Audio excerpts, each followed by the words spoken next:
responsibilities and what are the duties of a director. You will see the directors have very clear duties. It's important for you as a director to know these, and it's important for the chairman also to know these duties. How do you evaluate a board? We evaluate you on your performance. How would you evaluate a board? And a number of boards in Lebanon are not evaluated. These people are here because they're cousins, they're relatives, they're friends of the families, but there is no evaluation of a board. If you don't evaluate a board, you will never improve in terms of your governance. And what are the corrective actions that you could do within the culture that you have set? So these are, what are the best-in-class templates for the right governance? We're going to share those with you.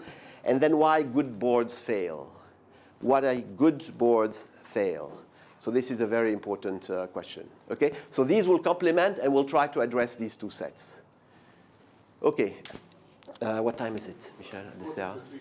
2:45. Very good. Okay, so we will start. Now, أنت عندك 10 دقايق ربع ساعة قد إيه عندك? When do you have to leave? 20? Okay, so we're going to start actually, yes, okay. So I'm going to start by asking two people. So I'm asking Raja and I'm asking Ziad. Raja is coming from the advisory side. So he advised companies on how to set up the board. He advised companies how to create financial value. Ziad has created his companies. We, as Berry Tech Fund 1, have funded him. He went through a second round of funding. He might be looking at a third round of funding. He has set up a board, and he has good experience with board, and he has other experiences with board. So I think it's important to ask both of them to speak. So they might add also other questions to our list. Raja, do you want to start? Sure. Thank you. We keep it short and sweet, Raja. As always, a privilege to be talking with you, Constantin. Hi, my name is Raja Abdallah. As Constantin said, I act as an advisor to many SMEs, but recently I've gone to the startup and early stage company space because this is where things are happening, and it's really a very exciting space in Lebanon. So I'm more used to corporate governance at larger companies where really you have to make sure that you're aligned with your board members, remuneration is down to the last dollar, voting rights are properly studied, preferential, non-preferential. We tend to think as entrepreneurs, because the company is young, because the emphasis is raising capital, raising money, that corporate governance is not such an important topic. I can tell you, even for startups, even for young companies, where you are just a handful of employees, it is the right time to think of governance, because the company is going to grow on the scale. Can we have the air conditioning? And I know I'm starting to sweat. Is it working? Is it on? It's on. It is on, huh? Steering the company in its long-term direction. This is what the board's duty is, to steer the company in its long-term strategic direction. Where the whole thing starts is when you are setting up, once you get the funding, please give all the energy and attention you can. Be very patient with your term sheet, but your term sheet is non-binding, but it's important. The term sheet gives rise to the shareholder agreement. Shareholder agreement is where everything happens, and it's not because you're in an early round of funding means your shareholder agreement is secondary. Your shareholder agreement is just as important, because from it, your next shareholders are going to come in, use it to expand, and so on and so forth. So really your foundation as a young company, as an entrepreneur, is your shareholder agreement. Give it all the patience it needs. ما تسلقوها, because we got the funding, خلاص, we have to grow, we have to sell. This is all important, but build your shareholder agreement properly. Understand what a drag-along, tag-along clause, what the right of first refusal is, what dilution means, which is one of the topics that was raised here, how dilution happens, how to protect yourself against it, how you will eventually fall under your 51% and you may become a minority shareholder. Okay? Shareholders agreement is a critical document. Take the time to consult people like Constantin Salameh on exactly how your shareholder agreement should look like, what do the various clauses mean. Nothing is not important. Every clause is important, even if you're just starting up. Because you're going to grow. Time is going to fly by. You're going to be busy selling, scaling, hiring, technology. You're not going to go back to your shareholder agreement, but it's there. It's your foundation. It's working for you or against you, unfortunately, if it's not properly set up. So please, my 5-minute, 2-minute, 1-minute advice is work properly on the shareholder agreement. Get people to help you on it. Don't neglect it. It will be your friend forever. Hopefully, a friend it will be. Thank you, Raja. That's all the advice. Merci, Raja. Now, Thank you. I'm sorry, I Thank have you. to go to a board meeting just Yes, now, so very I have good. to leave you. Excellent. Okay. Thank you, Raja. I appreciate this. Raja is also working on coaching and mentoring several companies that we have funded. We've been working, we were neighbors in Switzerland back a number of years. Appreciate his coming back. Ziad, can you share it with us? Merci. Ok, d'accord. Très bien, pas de problème. Fille, you have a chair in the back. Thank you. Okay. So, my name is Ziad Sankari. I run a company called Cardio Diagnostics. Has anybody heard of Cardio Diagnostics at all? Obviously, we're not doing a good job marketing. Thanks. F2. So we need to do a better job in marketing. So basically, Cardio Diagnostics is a medical technology company that is focused on people with heart problems. So it's purely healthcare problem that we are solving, and we have had to build technology from scratch to address the market. Our largest market today is the United States, followed by the GCC areas. So our biggest chunk of revenues come from the United States. We have customers like General Electric and other big names in the global industry. I started the company back 5 years ago when I decided to leave the United States and come back to Lebanon and take the challenge of having a technology startup here. At the beginning, and this comes in line with the conversation about coaching, mentorship, and boards and advisors role, I had a lot of the naive thoughts that a 25-year-old would have about idealism, creating technology companies that can go global from anywhere in the world, including Lebanon. Now, going 3 years into the process, I realized it's not as easy as it looks like from far. And one of the biggest things I personally underestimated, and it turns out every person who is successful I've talked to also underestimated at the beginning, was the role of mentorship and advisory role. Because a lot of people look at the Zuckerberg, the Brian Litsky, the young people who graduated from school and started multi-billion-dollar companies. And they wonder, how can we do the same? What kind of superpowers do they have? Those are extremely driven people, talented people, which we have a lot of them here in Lebanon and other parts of the world. But those people were mentored and they were coached by incredibly successful people. They hired board members who are incredibly successful.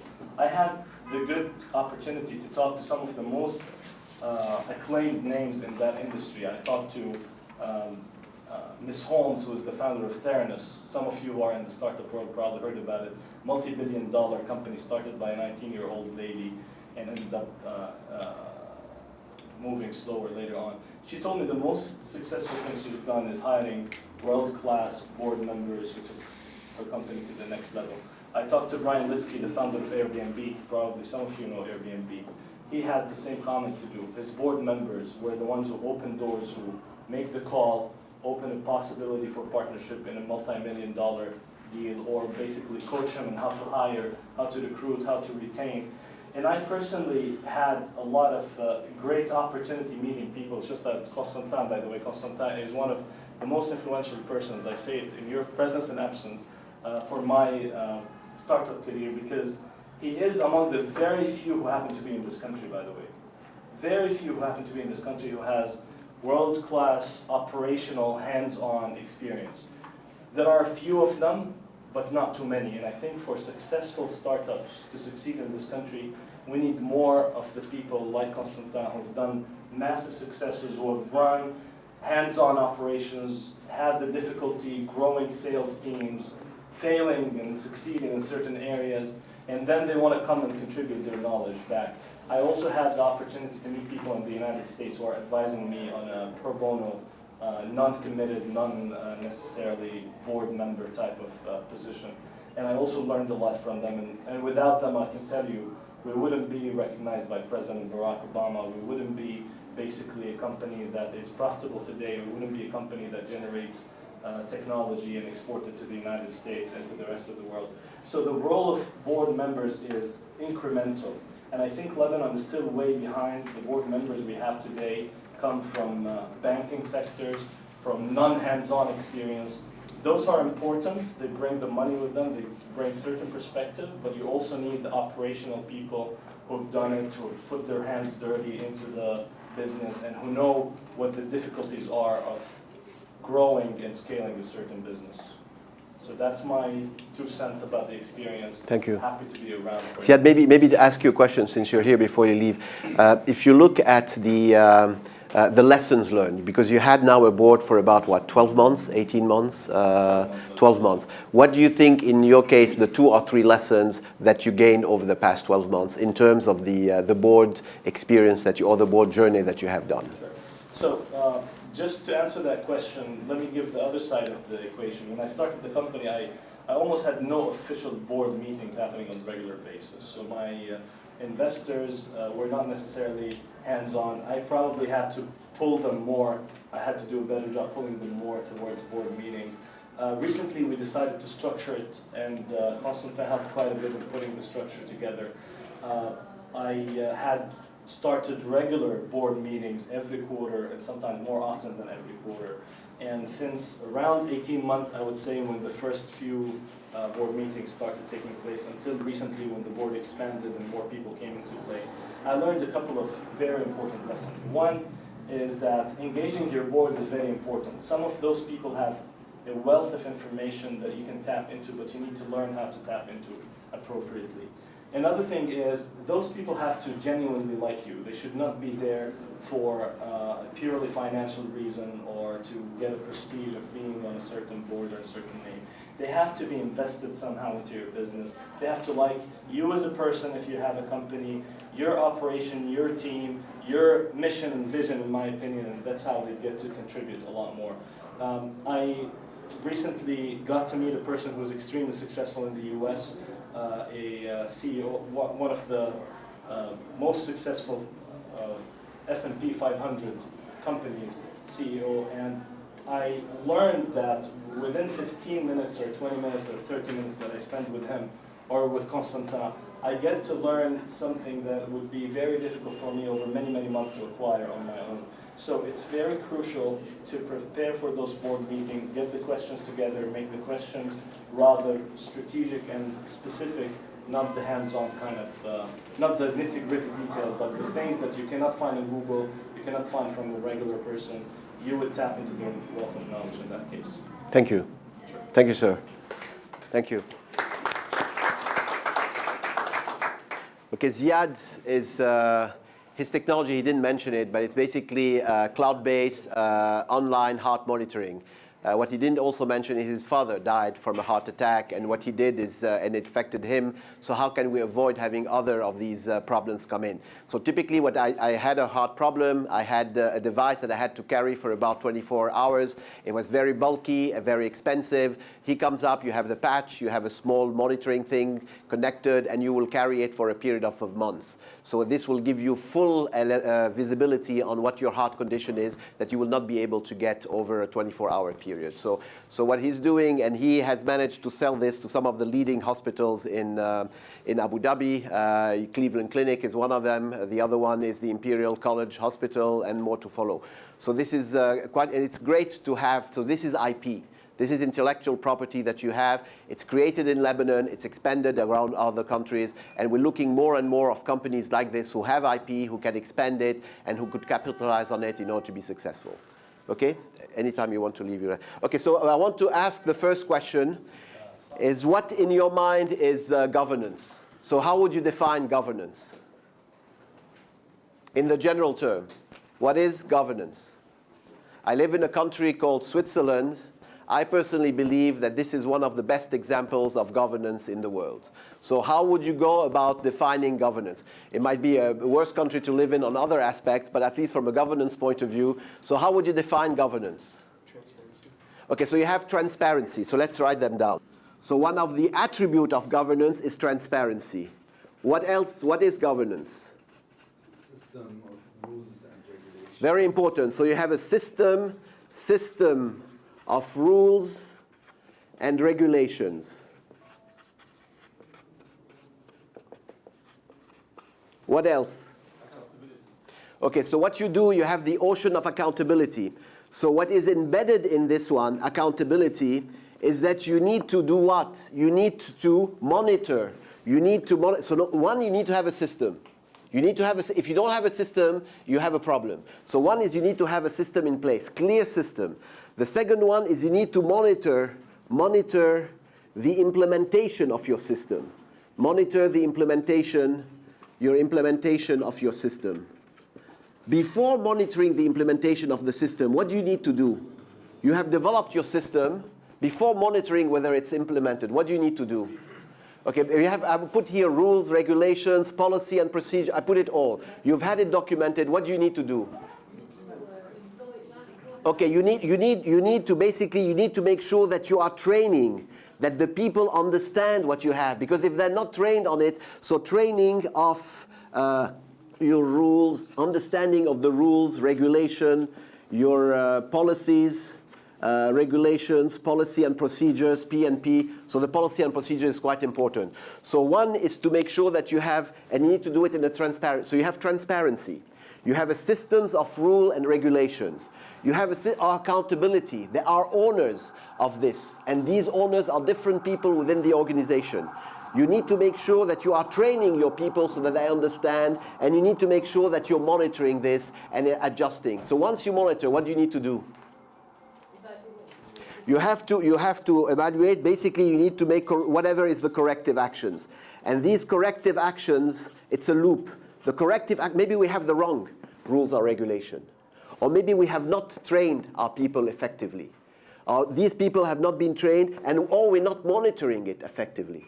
So if you have loops in here, the only way is trying to do where are the gaps, and these gaps will come up to corrective actions to either work on these three different elements. And this applies to organization, political entities, to countries, to companies, and to individuals. If I look and I ask, I don't know, if I ask Roger, and Roger, why did you marry, what is the name of your wife, Roger? Najwa. Why did he marry Najwa? Roger had a certain set of values. So these values were important, and Najwa fit these values. So what's important is to decide what those are and adapt those according to how you go. Any other definition of governance? It should be some sort of participatory system. You don't want to end up with a dictatorship. Okay. But in governance, you would aim for democracy, like a system that allows participation. Okay, this is quite important. And this applies to governance, if you look at a strategy. If Ali comes up and says, Constantin, you're wrong, I'm a great strategic mind, I have nothing to prove, I'm going to do it myself, and this is my strategic plan for the next 5 years. If Ali did not involve his people, his team, his other stakeholders, investors, in shaping this strategy, so it needs to be a shared strategic plan, the same way it needs to be a shared system that you have. The concept of sharing, and Nada is absolutely right, is quite important in ensuring that you have a buy-in. If it's not shared, there is no buy-in. So if Ali wants to be successful, his team needs to be making sure that they have contributed. Now, I forgot your name. Michel. Michel's father is Tony, and a couple of us, Raja and Lina, had a chance to meet the whole family. They lead a great institution. It's a large Lebanese company that are based next to Big Faya, and he is in the process of being able to maybe open up his equity capital. Now, to do this, he wants to put together a strategic plan. Now, this strategic plan, Tony has the vision in saying it's not only my vision. He knows where he wants to go. He definitely involves his family, but he also involves the leadership team behind it. The more of the stakeholders are involved in defining your strategy, in defining your process, the stronger is the buy-in, and the stronger is the likelihood to be able to implement it. So the concept of participatory systems, or what I call shared approach, is fundamental. Shared approach is fundamental for getting a buy-in of the different stakeholders. Okay? What else under a government? I'm using this approach. I mentioned I live in Switzerland. I'm actually more in Lebanon than I'm in Switzerland, but I used to live in Switzerland. In Switzerland, the way they do the system, I pay taxes. Actually, the biggest portion of the taxes are not at the federal level. So you have a federal and you have canton, which are states, like in the US state, and then you have commune, a village. I live in a village for about 1,000 people. One in the mountain is about 800 people. Most of my taxes go into the village. Now, in the village, you have complete access to what is the budget, how his budget is being known, what else. So you have the ability to control where your money is being spent, because you have to approve the budget at the village level. At the same time, at the department. So what they have done is they've made it shared, and they've made it shared at the federal, at the cantonal level, but what it means it means that you have to vote. At least once a month you go and you vote. So you are involved in it, but then you decentralize the decision-making process. You empower the individuals to do this, and they have complete visibility of how the money is being spent, how your money is being spent. Very few countries in the world do this. So you have, and there is a number of, so this participatory system is quite critical at the political level. It's also quite, now in Lebanon, how much transparency do we have? How much of is another question. In Africa, in the countries where we do, this is why when Raja would go to, we refuse to work with companies that have government involvement. We don't, because we know it's going to take ages to be able to change this mentality. So we work with private sector companies and hope that when we scale them, these become leaders, not only business leaders, but also political leaders. So this is quite important that we do. Participatory, what else under governance? I'm sorry? Okay, rights and duties that you have, it goes under accountability, but I will put here rights. So you need to specify rights and duties that you have, and we will show this. What else? Somebody said. I'm sorry? Okay, so what you do is you have the whole concept. It is under your shared approach, so we'll say anticipate of what changes could come, and plan for what should be the contingency that you have behind it. What else under governance? Integrity is quite important. So what you have, transparency, I will put here integrity. Ownership comes with integrity, and ownership will come under accountability. So you have ownership because we know who owns what in behind it. Viability. I'm sorry? Viability. Viabilities that you have. So this is the ultimate. The ultimate is not only it's sustainability, viability / sustainability / continuous value creation. So if you do this right, you are a better position to be able to sustain your company. And this is not only for a company, it's for the country, and it's for you as an individual. So what is governance? Here I have a small definition, but you've actually summarized it. So you will all get copies of the slides. Huh? So here is government is the establishment of policies and procedures. We could say rules and regulations, and continuous monitoring of their proper implementation by the members of the government body. There is going to be a governing body. It could be at 3 levels of an organization or a company or a country. It includes the mechanism required to balance the power of the members. You don't want to have a concentration of powers with the associated accountability. So who is in charge of what, and what is the accountability that you have power, but you're also accountable for it, and their primary duty of enhancing the prosperity and viability of the organization, not their own. You could be, for instance, in the case of Technica, it's not about Tony, who is the majority shareholder, to maximize his value. His interest is to maximize the value for all shareholders, and even if the shareholder is not a family member. So these things, the viability of the organization through continuous value creation. Okay, this is one definition. It embodies a number of the points that you have done here, and some of the points here are not reflected in here, so you could see a summary of the two. But it's important that we understand these keywords. Establishment, policy, procedure. This is what I call the framework. You need to set a framework. This framework, and you need to monitor it. Before you monitor it, you need to make sure that people are trained. They understand the framework. And this framework in a company could be what?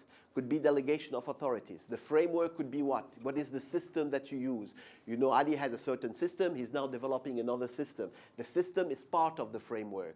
The board is, of course, part of this framework. So this is quite important. So we have policies and procedures, continuous monitoring. If you don't do it regularly, forget it. And this continuous monitoring does not apply to a number of the companies. If you don't sit down, at least on a quarterly basis, to review where you are compared to where you're supposed to be, it's not going to work. And if you don't take corrective actions when things go wrong, it's not going to work. If you don't hold the people accountable, it's not going to work. If you don't take tough decisions like firing people or cutting their pension plan, it's not going to work. So this is quite important in terms of the monitoring. To do this. So an organization, it includes the mechanism required to balance the power. It's a balancing act, and the accountability together with the authorities that they have. So it's important. If you have too much authorities and less accountability, it's not going to work. So you need to find this balance. And who does this? It's your governing body. And what is the governing body? In your companies here, it's either a board of advisors, And this you could start. When Ali presented, he has two people on his order by himself, of course, and his wife. He has myself, and he has another person who is an expert in the sector. You could start informally with 3 or 4 people, but you need to have a governing body. Okay, so this is quite important that we have the associated primary enhancing, and the result is enhancing the prosperity and viability of the organization, not the individuals, not the people who hold the power in it. Is this clear? Any questions? It's very important to get this definition right. And what you've said here are also supplementing it in terms of transparency, in terms of integrity. This goes hand in hand. Okay, this is the first question. The second question is, what is the role of a board? So the board of directors is to ensure the company's prosperity by collectively directing the company's affair while meeting the appropriate interests of its shareholders and relevant stakeholders. Now, it's a general statement, but what does it mean? It means your role as a board is to ensure that the interests of the key stakeholders are protected. Now, who are the key stakeholders? Investors is number one. Who are the others stakeholders? The what? So the founder of the company would have, hopefully he's also an investor behind it. So you have the founders of the companies, the investors, the customers, the employees.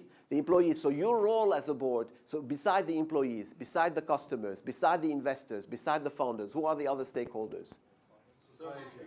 You have society at large. The government is also a stakeholder because you are paying a big portion of your profit into the government. Who else are your stakeholders? The clients, we have mentioned clients. Who else are there? The suppliers, the partners that you have. So your role as a board is to map these different stakeholders, understands what needs that they have that they need to protect, and ensure that these needs are protected. Now, sometimes there will be conflict. A number of times there will be conflict. Well, Ziad is here on a board. Now, Ziad comes in. He's not here. I should not talk. But Ziad says, Constantin, I'm not paid enough. So it is, I need to increase my salary. So this is Ziad as a major founder, he's saying, and most of the founders, Ali would tell me, no, Ali didn't tell me this yet, but he will come on this one. But he is, now by doing this, it's fine. We could raise it and we could decide what would be the raise. But I told him, look, if I raise your salary by so much, this is going to be, you might have $100,000 more in your pocket. The reality is that you're a 51% shareholder plus. Now, when you do this, your cost is going to increase by $100,000. For your companies, it's a 10 times valuation, i.e. that I'm giving you $100,000 more, but what I'm doing is I'm reducing the value of the company by $1 million. You're a 51% shareholder. Net to your pocket is actually negative $400,000. So I could do this. So this is why you might have conflict of interest between. And your role as a board is to understand and balance these conflicts. And it's not easy decisions because everyone that you are trying to do, by pushing one versus the other, you need to look at the entire ecosystems and decide what are the key ones to do. So this balancing act is part of governance. Now, the way you do it to make your life simple is you categorize your stakeholders. You have the one who have high impact versus low impact, and the one that would be impacted, and the one who have high influence versus low influence. And you tend to focus on the one who have high influence and high impact, work with those, and then move to the others. So mapping of your stakeholders is quite important. Understanding the needs of your stakeholders is quite important. And then ensuring that you're taking the right decisions to be able to protect their interests. Is this clear? Questions? Okay. So this is, now what are the benefits of board? Why would you have a board? So what do you think are the benefits of having a board? We're going to take a break in about 10 minutes. Discussing strategic decision for the company? Okay, so the benefits of a board, Jad has 2 companies. By the way, I had my sons calling me. They said, Daddy, the tabbal and the hummus are the best ever. So I'm telling you, Jad produces under vide, cuisine sous vide, and this was yesterday, because they had a party and I had a few left in the refrigerator. And his life shelves is 6 months. So what we had, so I had a call. So he does this and he does a number. He had about 15 different homemade recipes that he does. He cooks them, he packages them, and he doesn't add any preservative, and this, the lifetime is about 6 months. So I could export it, put it in the fridge in Switzerland, and then they had it for a period of time. So this is the feedback from your customers. And they said, and I said, we're investing in this company. Daddy, this is the right decision. So this is the, so we're, so this, okay. So Jad, what did you say? So it's basically, it's the I would say validation. It's more than discussion. It's validation, benefits of boards. And this is quite important, benefits of boards. BOD, Board of Directors is BOD. One is the validation of your strategic plan. Strategic plan and priorities. So this is quite important. You cannot know it all yourself. And it's very important to get, and this board can be advisory, can be non-formal. So the validation of your strategic, what else? Why do you need a board? I'm sorry?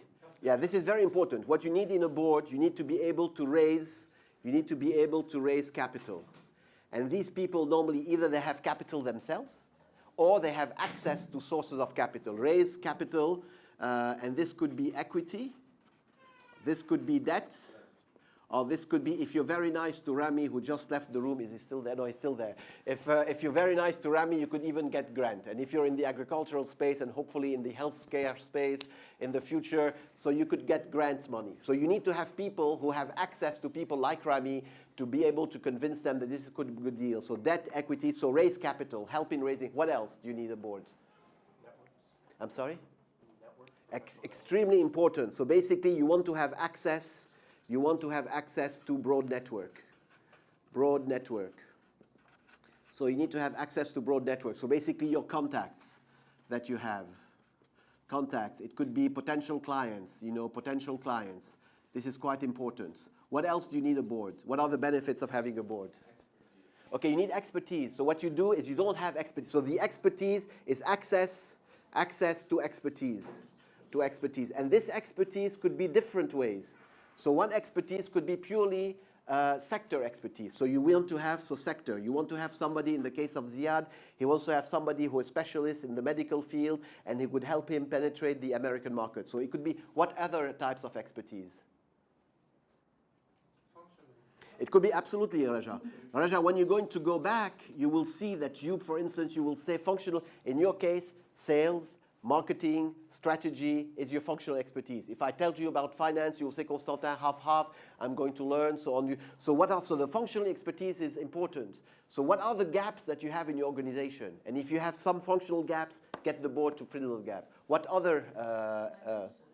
Okay, it could be financial. So on the functional, it could be financial, but I would say. So it could be, so this is all on the functional. So it could be legal, it could be functional, but what else in terms, so you have sector expertise, you have functional expertise, what other expertise?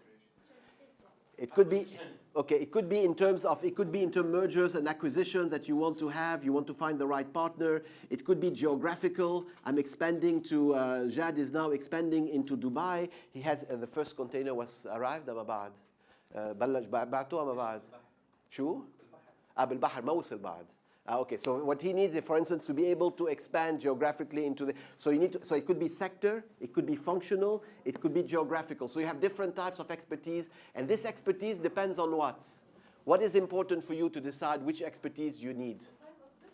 Okay, you have the type of business, but at the end of the day, what is you think in the case of Ali or in case of Jad, what is it? Your own competence. Okay, it's your own, it's basically what are your pain points. So what you want is you want to know what are my pain points. The pain points that I have where I cannot handle it. In the case of Jad, if you ask him, in one company is Smart Gourmet, in his case it's Constantin, خلاص, I'm got it, I'm positive cash flow, I'm going to expand. He is going to be, but it's still going to be on sales and distribution. He has another company which is Mobi Taxi, c'est Constantin Equity. Raising equity is my first or most important one. So what are the main pain points that you have? And you want to match these pain points with the board, the BOD advisors. So this is quite important to do the matching. If you don't list them, you will not find the right board member. Okay, so it's very important to know what are your pain points, and they're different. Each one of your run companies would have different pain points, and then you will find the advisors who is best positioned to be able to assess it. When we started with Ziad is fresh. He was very open and innocent. He was 25-year-old. He recognized by President Obama as one of the most successful entrepreneurs in terms of the innovativeness of his ideas, and he came here, and for him, he never run a company. He has never worked in a company, so he needed expertise in so many different fields, and he was pretty good in terms of getting these expertise, what we have. So pain point, what are the other benefits of boards? So you have access to expertise, you have access to the network, you have addressing your pain points, you have access to capital. So this is access to board, this is access to capital. What else do you need? Very important.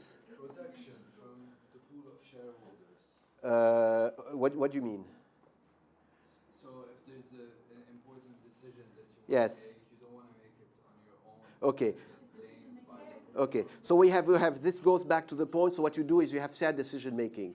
So what you do is you have different point of view, shared decision making, and this comes from a number, it's the points that also Nada was making earlier, so we have the benefits. You have two which are very important. Where do I spend my time as an advisory, beside the raising equity? Equity is number one, so this is quite important. Access to network is important, access to expertise. Under expertise, I would have geographical, so this I will call it access to expertise / to markets.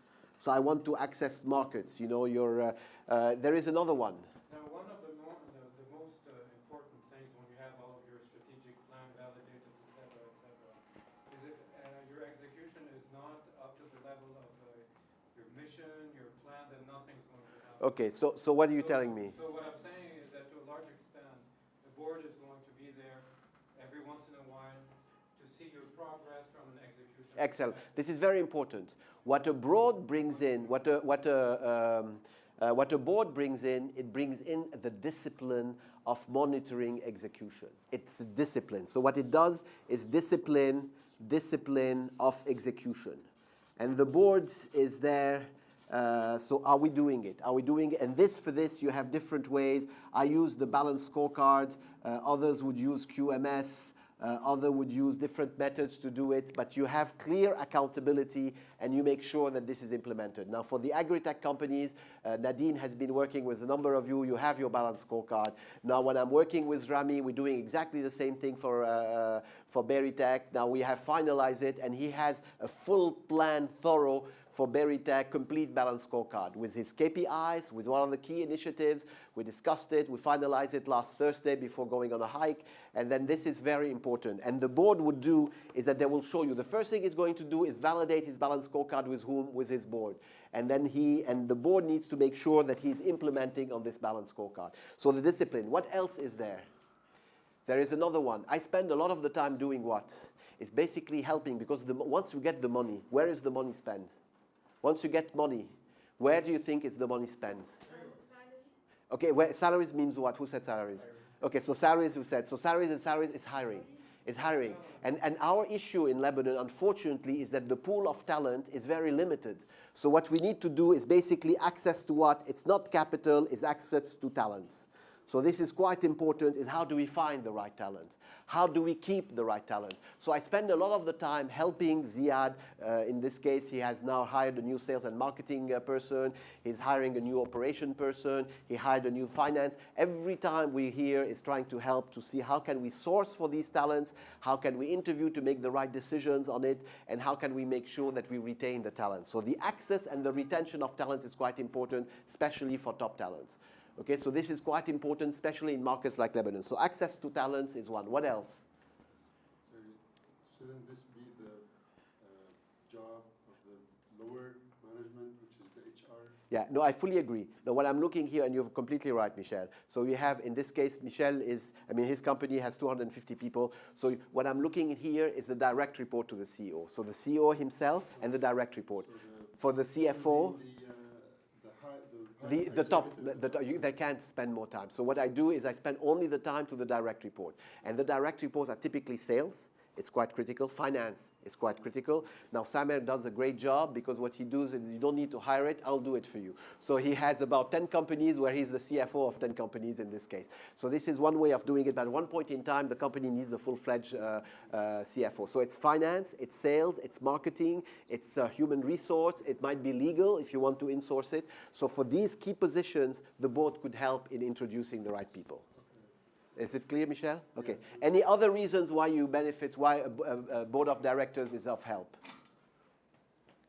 Shaking the situation sometimes, pushing. Okay, so what we have discipline, so what we do here is shaking the trees. I call it shaking the trees. We have shaking, this is a very important one. You have shaking the trees, you have other ways to do it, is you have to create, I would say, and I use this word a lot, is to create the burning platform. Burning platform. Now, I tend to be a tough guy to be worked. I had situations where and this was, I don't want to mention, of course, the companies, where the CEOs at the end, it was so difficult in terms of the feedback that the actually CEOs cried. So it was very difficult in terms of because as a board, you have to really hold the mirror and have the person face the mirror. And some of the questions are very tough questions. So if the financial statements were wrong, if you had big decisions that were taken and approved and were not applied so these are decisions where you have to shake the tree. And in some cases, you could shake the tree to the point where if Jad is a CEO and Jad is not doing the right, although he's the major shareholder, Jad, you're not the right person for the job. So this is the role of the board, is to tell Jad, you're not the right person. We're going to find somebody else. Raja is a better person. We believe that he could do a good job. You're still the majority shareholders. You could still be chairman of the board, but you're not the best CEO. So shaking the tree is the role of the board. And nobody is going to shake the tree because the CEO is comfortable in the seat that he has. So the shaking of the tree and the facing the mirror and pushing the person to take actions behind it is the role of the board. Okay? And some boards are very passive boards. So in some boards, and this is not helping. They're not adding value. So you need to make sure that all these things, you have to list your own. What do you want from the board? And if this is not clear, then you will get whatever they will give you, and whatever they will give you might not be enough. Okay? Any other reasons why we need a board? Yeah, sometimes you need like honorary member at the board to show to the community the value of the company. Yes. Okay. Okay. You have two elements. You have the elements of brand building. You know, so you have I don't know. You have a major politician who is trying to do a campaign. Now, this politician doing a campaign, and this politician needs to have people to be able to pledge or to help promote. So they will ask, Nada, can you come pitch and tell us what you believe is, why do you think that this is the right candidate for it? She has her brand, she associates the brand with the brand of the person, then this gives more validity and more credibility to it. So you need to have a figure that is a figurehead, recognized by the society, so this helps you build your brand. Because your brand at the end is defined by not only how good you are financially, but also will be defined, the first question they'll ask, who are on your board. So before, for instance, Beirut Madinati got their funding during the last session, the first thing that they wanted to know is who are the names of the people that came on Beirut. Once the names were clear, when they knew who these people are, then money started pouring in. So building the brand is quite important, and one way of building the brand is choosing people who are respected in the community, who are respected in what they do. So it's a great point. Now you raise another point, which is beside brand building, is the only issue of valuation. I've mentioned to you the premium. And this premium is real. It's between 20 to 25% premium that I'm willing to pay on top if you have the right governance in place. And I'll show you how it is, because we're going to, one of the things that you will get is a questionnaire about the effectiveness. And if this questionnaire would have a grade, if your grade is a very good grade, I tell you, you will get a premium on your valuation without any hesitation compared to another. If when I do this ranking and I see that your grade is not very good from a governance perspective, you will never get any sort of premium in this case. So the premium would have a direct impact on your pocket is quite important.